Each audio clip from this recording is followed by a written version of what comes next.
பழமையில் ஒரு காலத்தில் முனிவர்களும் ராஜாக்களும் வாழ்ந்த சமாதானமான ஒரு பூமி. அந்த சமயத்தில் இருந்தார் கார்த்தவீரிய அர்ஜுனன். 1000 கரங்களைக் கொண்ட சக்தி வந்த ராஜா. ஆனால் அவன் அகந்தை கொண்டவன். ஜமதக் நிலி முனிவர் தன் ஆசிரமத்தில் புனித காமதேனு பசுவுடன் அமைதியாக வாழ்ந்தார் அரசன். ஆசையை அடக்க முடியாமல் காமதேனுவை அபகரிக்கிறான். முனிவரை கொன்றுவிடுகிறான். அந்த நேரத்தில் பிறந்தார் பரசுராமர். விஷ்ணுவின் 6வது அவதாரம். சிவபெருமான் தன் பரசுவை பரசுராமருக்கு அளிக்கிறார். தர்மத்தை நிலைநிறுத்த போராளியாக அவர் தயார். தர்மத்தை மீட்டெடுக்க 21 முறை அவர் க்ஷத்திரியர்களை வென்றார்.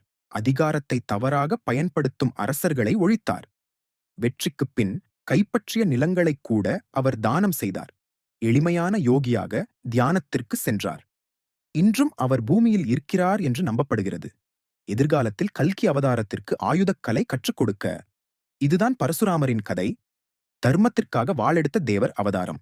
இந்த புராணக் கதை பிடித்திருந்தா லைக் பண்ணுங்க, ஷேர் பண்ணுங்க, சப்ஸ்கிரைப் பண்ண மறக்காதீங்க.